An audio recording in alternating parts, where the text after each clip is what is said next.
Dibanjarluaskan dari kawasan kantor Bupati Bangli, Jalan Brigjen Ngurah Rai nomor 30, Bangli, Bali. Sahabat setia warga Bangli tercinta, masih di ajangnya Semangat Indonesia edisi hari ini di hari Kamis 10 November 2022. Ada yang spesial di hari ini sahabat setia karena hari ini bertepatan dengan Hari Pahlawan ya di 10 November tahun 2022.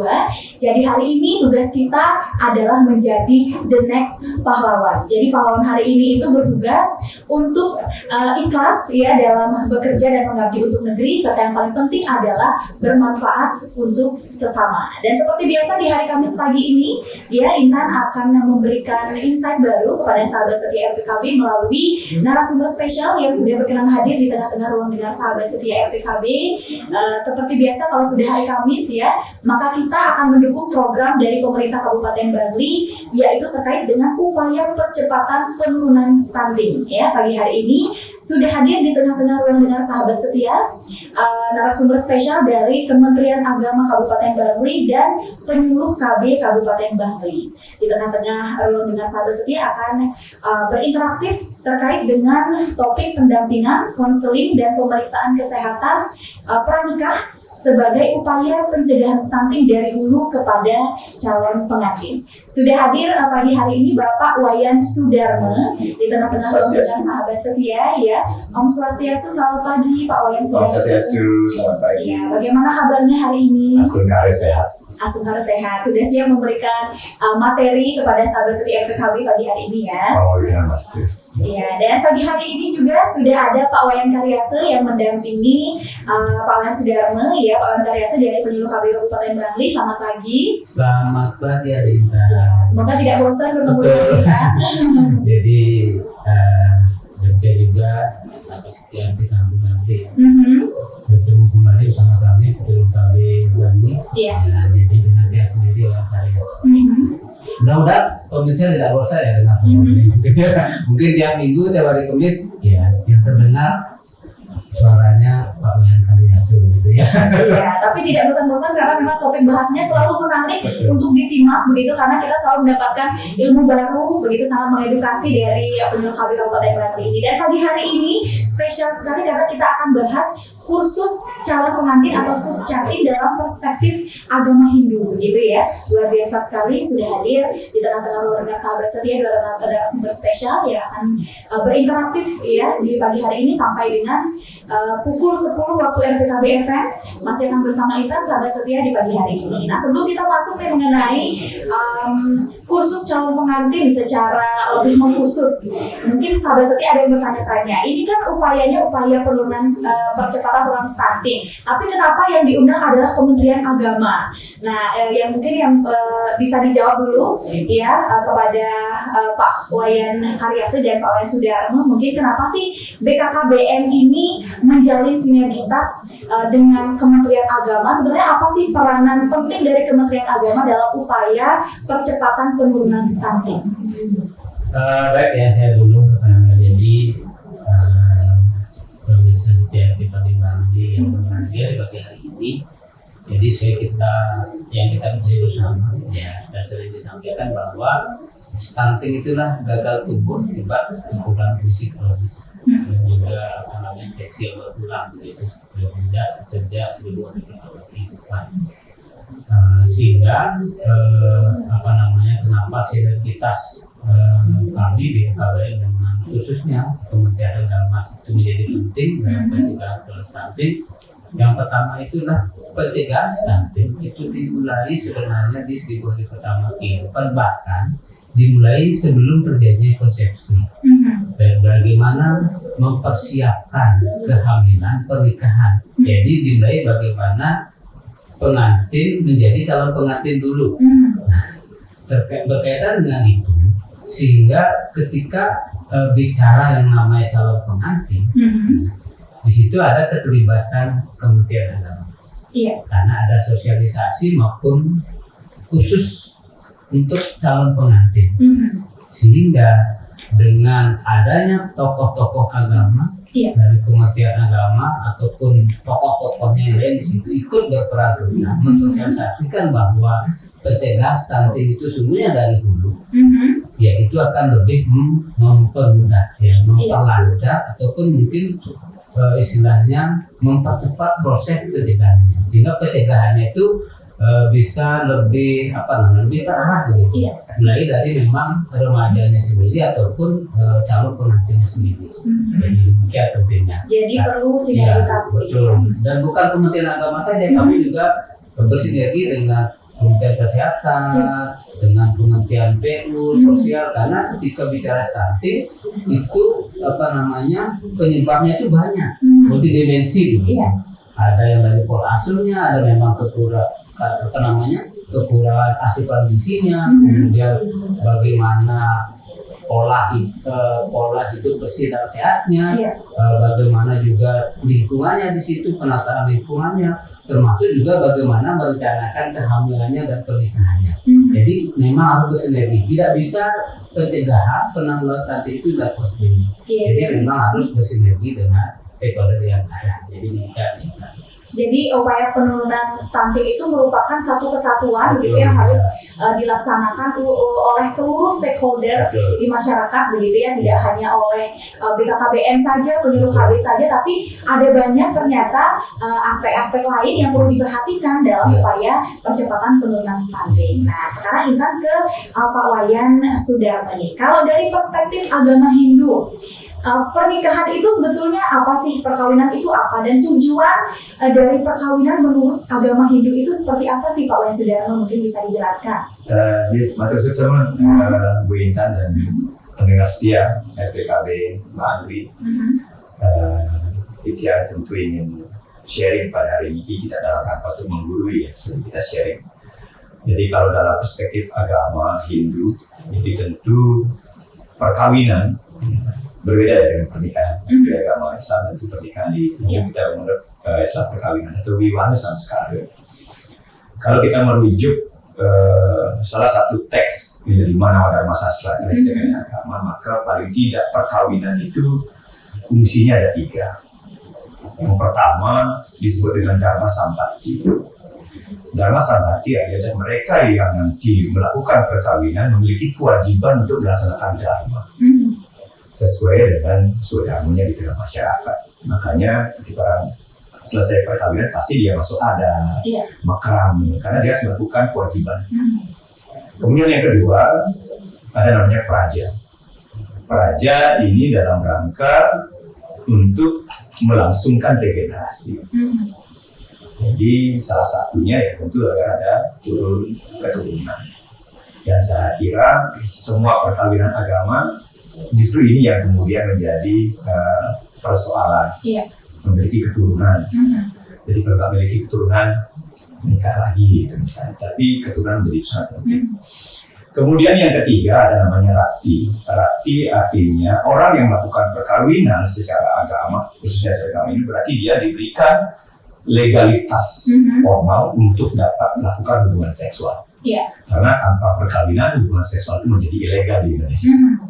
Walaupun suka sama suka, karena di dalam sastra dikatakan walaupun hubungan seksual itu dilaksanakan atas suka sama suka, personal, sama-sama cinta, tapi jika tidak terikat oleh perkawinan yang sah, maka itu dianggap sebagai zina atau perselingkuhan. Maka perkawinan dalam perspektif agama memiliki 3 fungsi: Dharma Sambati, praja, dan rati. Mungkin yang rati ini menjadi sangat penting, menikmati kama kan? Jadi hubungan seksual harus legal. Nah itu yang pertama. Mungkin saya tadi menambahkan sedikit yang disampaikan oleh Pak Wayan Karyase. Keterlibatan Kementerian Agama di dalam proses percepatan penurunan stunting, khususnya di Bangli, tentu Kementerian Agama di dalamnya berpikir bahwa sehat itu tidak hanya urusan sehat fisik, tapi juga ada sehat psikis, sehat emosi, sehat mental, sehat spiritual, dan sehat sosial. Nah tentu ada sehat spiritual inilah kemudian domain daripada Kementerian Agama untuk memberikan edukasi kerohanian spiritual kepada umat agar keluarga yang nanti dibangun menjadi keluarga yang sukinah. Kata sukinah dari kata sukaha yang artinya bahagia. Di agama Islam sebetulnya sakinah, artinya kuat, tapi keluarga yang kuat dan keluarga yang bahagia. Saya kira itu tambahan dikit. untuk semua. Iya, luar biasa ya sahabat setia PKB, ternyata memang aspeknya sangat holistik dan sangat besar begitu ya, terkait dengan upaya pencegahan penurunan stunting ini. Tadi sudah disebutkan juga oleh Pak Wayan Sudarme, ada beberapa aspek juga, tidak hanya aspek fisik saja, tapi bagaimana cara kita mewujudkan keluarga yang sejahtera, kemudian sehat secara fisik, bahagia secara emosional, dan sejahtera juga secara finansial begitu, sehingga hal ini diwujudkan salah satunya adalah dengan SUS Jatim. Nah, nanti kita akan bahas lebih lanjut mengenai SUS Jatim ya setelah satu single berikut ini. Jadi sahabat setia jangan kemana-mana, tetap stay tune di 102,4 FM Radio Publik Kabupaten Bangli, radio kebanggaannya masyarakat Bangli. Sahabat setia warga Bangli tercinta, masih di ajangnya Semangat Indonesia edisi pagi hari ini dan masih bersama Intan ya sahabat setia sampai usai nanti pukul 10 waktu RPKB FM. Sudah ada satu buah single dari grupnya No Stress dengan Mengawali Hari, Intan hadirkan di tengah-tengah ruang dengan Anda. Semoga tetap semangat ya menyimak perbincangan kita di kesempatan pagi hari ini, karena Intan masih bersama Pak Wayan Sudarme dari Kementerian Agama Kabupaten Bangli dan juga Pak Wayan Karyase dari Penyuluh KB Kabupaten Bangli. Tadi kita sudah bahas mengenai peranan penting dari Kementerian Agama ini terkait dengan upaya percepatan penurunan stunting, kemudian dari perspektif agama Hindu memandang perkawinan itu seperti apa dan apa sebetulnya tujuan yang harus dicapai dalam perkawinan kalau dari perspektif agama Hindu.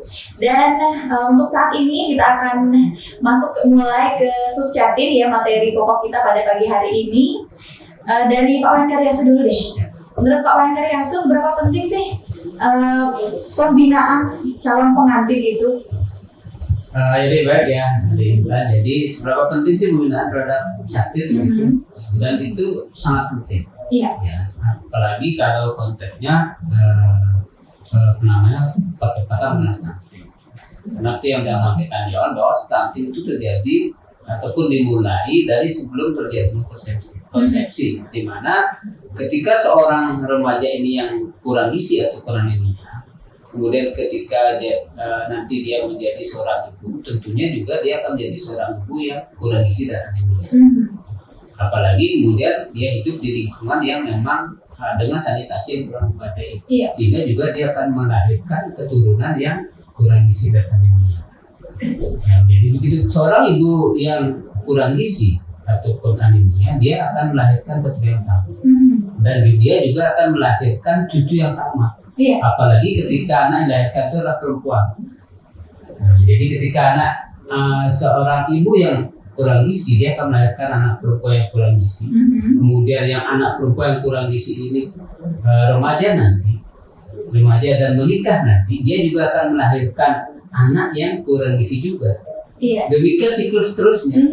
Jadi untuk mencegah stunting begitu, ibunya juga harus dipenuhi dulu gizinya. Betul. Jadi wadahnya itu tempatnya disiapkan dulu. Nah itu memang perlu pembinaan. Karena remaja kita banyak yang memang belum tahu terkait dengan ini.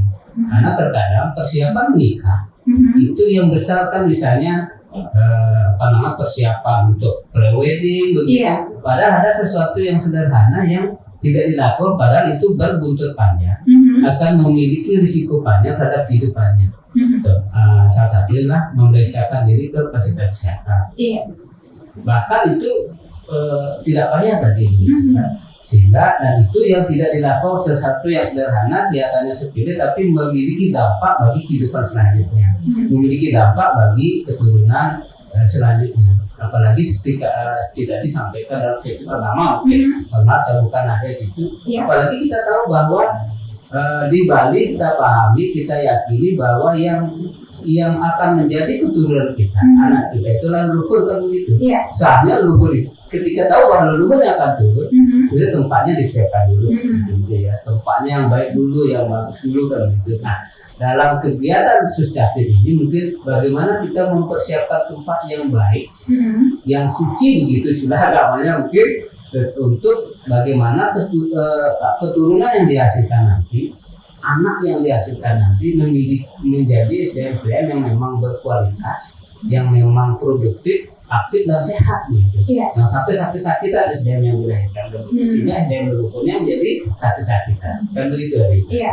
Jadi menarik sekali ya statement dari Pak Wayan Karyase. Satu hal yang kita tangkap adalah terkadang hal-hal yang seharusnya penting itu luput dari perhatian kita begitu ya. Pendidikan pernikahan ini sebenarnya sangat penting karena yang banyak terjadi selama ini biasanya kalau orang mau menikah itu sibuk mempersiapkan pesta pernikahan, gaun pernikahan, pre-wedding dan lain sebagainya begitu. Tapi terkadang kita lupa belajar bagaimana caranya membina keluarga yang benar begitu. Apa sih hak dan kewajiban sebagai seorang suami atau istri, dan juga bagaimana cara mengelola keuangan mungkin dalam keluarga gitu ya, sehingga nanti kita memang benar-benar bisa mewujudkan keluarga yang sejahtera. Siap, betul. Oke, kalau kita jadi memang ketika kita berkeluarga banyak hal. Jadi tadi memang kita disampaikan oleh Pak Mangku bahwa kita mulai terjun ke masyarakat, Iya, ya, melakukan kewajiban dharma di masyarakat, dharma di keluarga. Kadang-kadang orang yang menikah di usia muda itu belum siap untuk itunya, ya, belum siap untuk menjalankan kewajiban atau dharma seperti itu. Bagaimana menjadi masyarakat, jangankan menjadi masyarakat, menjadi dirinya sendiri bahwa saya ini seorang suami, bahwa saya ini seorang itu aja belum pas sebetulnya. Nah, sehingga itu banyak menimbulkan terjadinya dampak-dampak atau risiko-risiko yang tidak diinginkan, seperti KDRT dan sebagainya. Jadi terlihat sepele, padahal sebenarnya kompleks sekali aspek yang harus diperhatikan dalam sebelum kita menentukan bahwa saya siap untuk berkeluarga, gitu misalnya ya. Jadi resiko-resikonya juga banyak, seperti KDRT yang sudah bilang, kemudian bisa jadi perceraian. Kita kan tidak menginginkan hal seperti itu, begitu ya. Nah, kalau kita bicara masalah persiapan yang tadi sudah dijelaskan oleh Pak Wayan Karyase, menarik sekali. Kalau sudah bicara masalah persiapan, berarti kan memang benar-benar kita siap secara fisik, begitu ya, siap secara mental dan finansial juga. Nah, tapi kita tidak menutup mata dan telinga nih Pak Wayan Sudarmo ya, kalau di kehidupan masyarakat begitu ya, kan akhir-akhir ini banyak sekali ternyata pengantin-pengantin yang belum siap begitu ya. Ada dalam artian ternyata dia belum mendapatkan pembinaan, belum imunisasi seperti itu ya, tapi ternyata sudah mohon maaf hamil duluan begitu ya. Jadi bagaimana sih agama Hindu memandang kehamilan di luar pernikahan?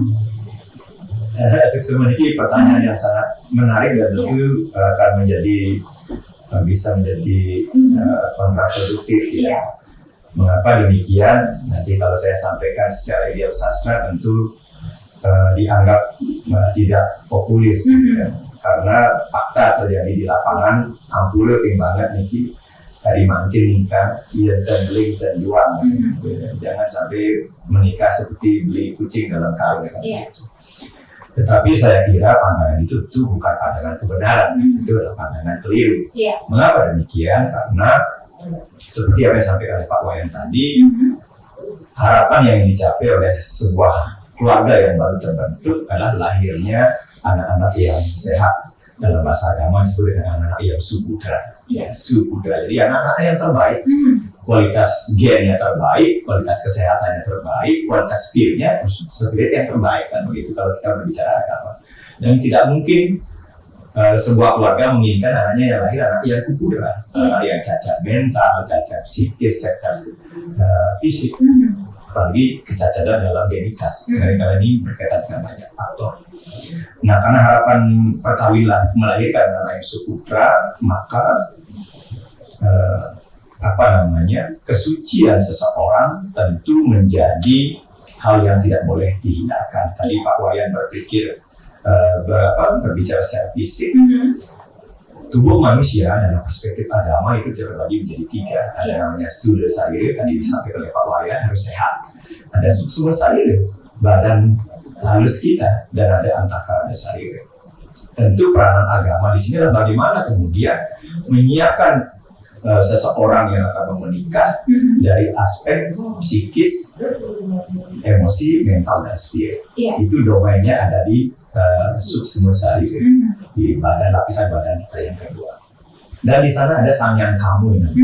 Karena kelahiran seorang putra itu dimulai dari api, percikan api yang kecil disebut dengan api asmara. Orang kita bilang kamu pertak. Nah, kualitas kamu dan kamu pertak dalam perspektif Hindu ini tentu perlu dijaga kesuciannya, makanya tidak boleh disembarangkan. tidak boleh dikeluarkan di sembarang tempat di waktu yang sembarangan juga. Nah, kalau misalnya dia hamil di luar nikah, berarti dia mengeluarkan kamu petak itu di waktu yang tidak tepat, ya, dan di tempat yang tidak tepat. Dan ini akan berpengaruh kepada kualitas daripada kamu petak itu sendiri. Nah, ini tentu akan sangat berpengaruh kepada kondisi janin yang akan lahir, kondisi ibu yang mengandungnya, dan tentu kondisi calon bapaknya yang tentu yang sudah menghamili wanita itu. Jika di dalam sastra agama dikatakan bahwa semestinya masa pacaran itu tidak dijadikan sebagai ajang untuk coba-coba. Mengapa? Karena samskara atau wibawa samskara itu sakral, makanya mempunyai saksi kepada 3 saksi. Dewa saksi, manusia saksi, Buddha saksi. Jadi karena perkawinan itu sakral, maka dalam perspektif agama kehamilan di luar nikah tidak dikehendaki oleh sastra. Semestinya orang itu kawin dulu, samskara dulu, disahkan demi jiwa danunya, baru setelah itu kuatkan pertemuan kamu petak. Makanya ada istilah berkalan-kalan, menyucikan, ya, menyucikan kamu petak itu. Kemudian ada tikar dadakan. Itu sebagai simbolisasi bahwa sang istri siap akan mengorbankan dirinya, mempersiapkan dirinya untuk dibuahi oleh pihak unsur. Tetapi kalau sudah hamil duluan, proses itu nggak bisa kita lakukan. Proses penyucian kala-kalan itu menjadi mubazir, jadi seolah mubazir walaupun dilakukan karena sudah terjadi pembuahan. Nah, namun demikian tentu saya hanya berpesan untuk anak-anak muda pertama, pesan saya sederhana, jangan menyerahkan kehormatan di masa pacaran. Tetapi kita perlu juga mengajak anak kita untuk mengenal masa pacaran. Tapi masa pacaran bukan masa untuk melakukan intercourse dalam masa kesehatan, jadi hubungan seksual yang berada. Iya, jadi sama saja seperti pandangan negara terhadap perkawinan di luar nikah ini, begitu ya, kehamilan di luar pernikahan itu ilegal. Begitu juga dari perspektif agama Hindu, disarankan untuk tidak dilakukan, begitu ya, karena memang secara agama ini menyalahi aturan. Tadi juga seperti mencuri start, begitu ya, seperti mencuri start jadinya, artinya samsara itu belum dilakukan, penyucian itu belum dilakukan, tapi ternyata sudah ada pembuahan, gitu. Oke. Menarik sekali sahabat setia RPKB FM, kita sekarang membahas tentang perkawinan, gitu ya, pematang usia perkawinan dari 2 perspektif agama Hindu dan juga dari penyuluh KB Kabupaten Bangli, ya. Dan untuk Susjatin sendiri, program yang sudah dilakukan oleh BKKBN yang bersinergi dengan Kementerian Agama ini, sejauh ini apa saja sih kegiatan-kegiatan dalam Susjatin yang sudah dilakukan? Baik Kak Dintan, ya. Jadi dalam kegiatan Susjatin ya, kita di BKKBN itu melakukan satu program namanya pembinaan 3 bulan sebelum nikah. Iya. Kemudian juga melakukan satu aplikasi, dalam bentuk aplikasi yang namanya Estimate, elektronik siap nikah dan hamil, di mana dalam aplikasi ini para calon pengantin dapat berinteraksi dengan tim pendamping keluarga, di mana di setiap desa itu juga sudah ada tim pendamping keluarga yang terdiri dari kesehatan, ibu PKK dan juga kader KB yang akan memberikan konseling, memberikan KY kepada calon pengantin ini nantinya di dalam aplikasi ini tidak disiapkan kemudian para calon pengantin ini juga diharapkan ataupun diwajibkan untuk memeriksakan kesehatannya dulu sebelum melakukan pernikahan ataupun sebelum terjadinya proses kehamilan. Dan yang diperiksa pun harus sederhana, seperti berat badan, tinggi badan, ukuran muka lengan atas, kemudian bagaimana indeks massa tubuhnya, sehingga si calon pengantin ini, terutama yang perempuan ini, sudah memang siap untuk nantinya melakukan pernikahan ataupun perkawinan ataupun hamil nantinya, sehingga generasi yang dihasilkan pun nanti juga tidak akan menjadi stunting tentunya ya, karena memang kenapa 3 bulan karena setelah melakukan si pemeriksaan di fasilitas kesehatan itu tidak memadai, begitu ada istilahnya yang kurang ideal untuk hamil dan menikah, maka masih ada waktu untuk melakukan intervensi sehingga memang nantinya si calon pengantin ini dia bisa pas begitu ataupun sudah siap untuk hamil, sehingga memang seperti contohnya misalnya HB-nya harus berapa gitu, ditaruh anaknya harus berapa sehingga dia tidak boleh kayak kalau dia kurang dari 23,5 kan dia disebut sehingga nanti anak dan juga akan menjadi kurang gizi begitu, sehingga memang sosialisasi ataupun proses sustatif ini sangat penting 13 sebelum nikah, sehingga memang nanti keluarga-keluarga yang dihasilkan dari pernikahan yang baru ini tidak sampai Pak Mampu lah, memang keluarga-keluarga yang memang berkualitas begitu, menghasilkan anak yang baik begitu, yang suputra dari perspektif agamanya. Demikian dulu, nanti bisa ditambahkan. Iya, jadi diyakini bahwa 3 bulan itu waktu yang cukup untuk melakukan pembinaan kepada calon pengantin begitu. Kalau dari saudara mungkin ada tambahan apa-apa saja sih yang diberikan atau diberikan pembekalan kepada Catin ini dalam Suscatin? Ini matur semua, terima kasih dan pendengar setia kali. Program yang sudah kita lakukan jadi bersama penyuluh agama yang ada di Bangli, tidak hanya agama Hindu tapi juga agama Islam, agama Buddha dan agama Kristen. Jadi di agama Hindu khususnya kita ada namanya Rumah Bina Keluarga Sukinah. Jadi itu Rumah Bina Keluarga Sukinah itu rumah bina berbasis desa adat. Jadi bulan kita penyuluh ada di desa-desa adat. Tentu yang kita sasar adalah para yawana, remaja dari Yawana. Kita berikan pembinaan paling tidak yang lebih kita kenalkan bagaimana berpacaran sehat dalam perspektif agama. Hal-hal apa yang kemudian harus dihindarkan di masa pacaran. Misalnya ada istilah dalam bahasa Natal sekarang KMPI, jadi kissing, making, eating, and intercourse. Dan dalam perspektif agama, kissing yang seperti apa yang dibolehkan, kissing yang seperti apa yang kemudian itu tidak dihindarkan. Kemudian eating misalnya perabaan, rangsangan, apalagi intercourse pasti itu dilarang. Saya kira pandangan agama terhadap perkembangan anak-anak muda sekarang yang borderless gitu, dia bisa akses di mana saja. Saya kira dengan Rumah Bina Keluarga Sejahtera, Rumah Bina Keluarga Sukinah ini tidak saja hanya mendampingi para remaja, tapi juga mendampingi para sudiwan yang baru memeluk agama Hindu. Kemudian ada yang baru menikah juga, perlu pendampingan, dan termasuk juga mereka yang usia lanjut order. Jadi kita ada bale, Yawana dan order yang kita dampingi dalam program Rumah Bina Keluarga Sukinah. Tiang dengan Pak Wayan Karyase, kita ada pernah mendeminasi program Suscatin ini di KUA Bangli dan di KUA Kintamani, pesertanya para penyuluh, agar kita memiliki satu pandangan persepsi terhadap Suscatin ini.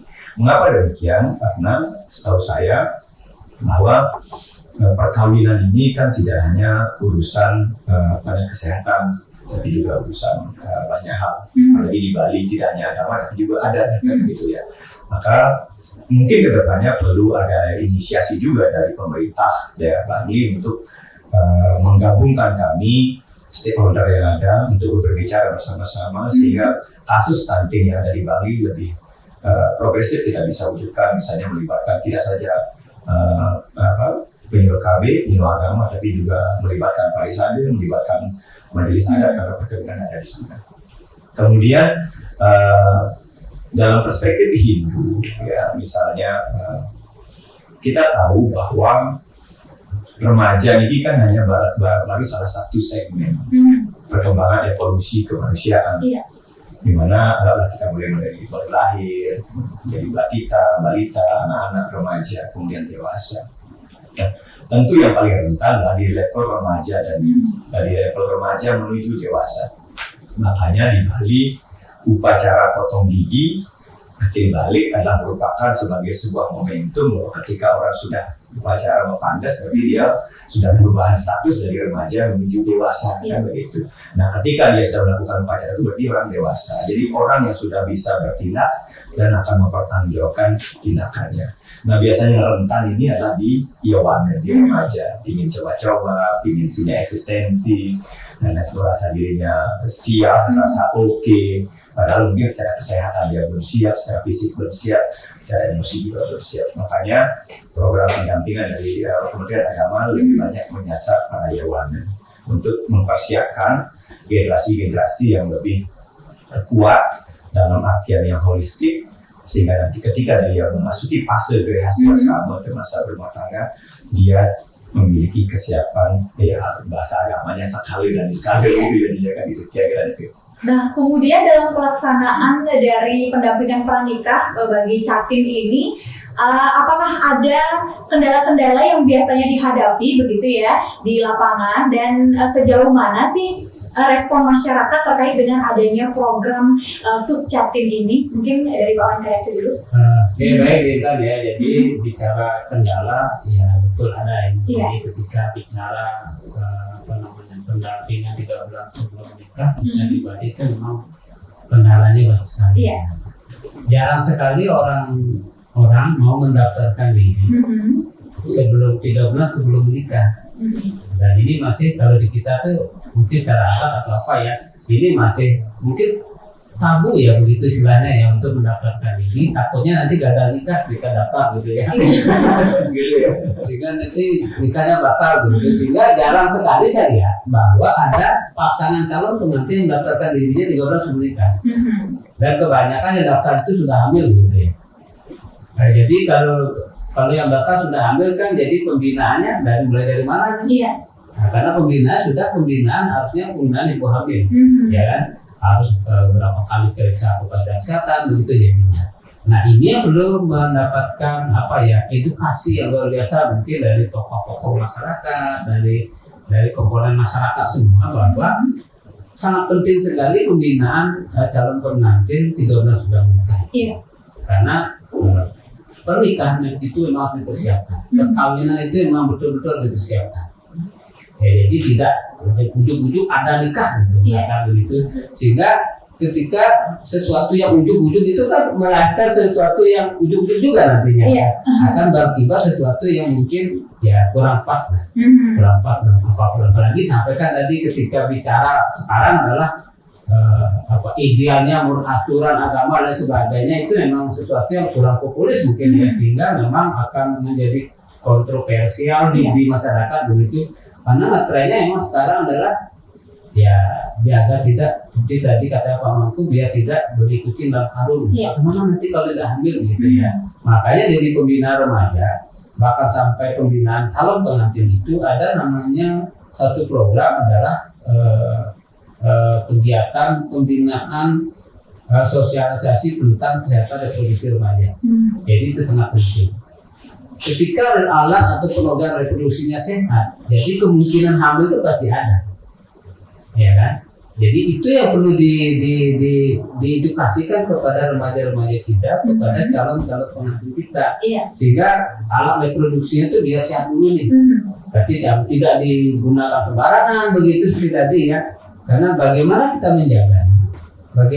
menjaga alat kita itu akan menentukan bagaimana masa depan kita selanjutnya. Jadi itu sangat penting. Kemudian selain itu juga ada kegiatan-kegiatan pembinaan lainnya. Bagaimana mempersiapkan kehidupan berkeluarga nantinya. Itu juga dipersiapkan. Itu juga diberikan pada SUS-Catin ini, pada pendampingan calon pengantin 3 bulan sebelum nikah. Jadi banyak sekali, kompleks sekali sebenarnya ketika memang itu mau disadari. Tapi terkadang adalah sesuatu yang kelihatannya sepele itu belum dilakukan, tidak dilakukan.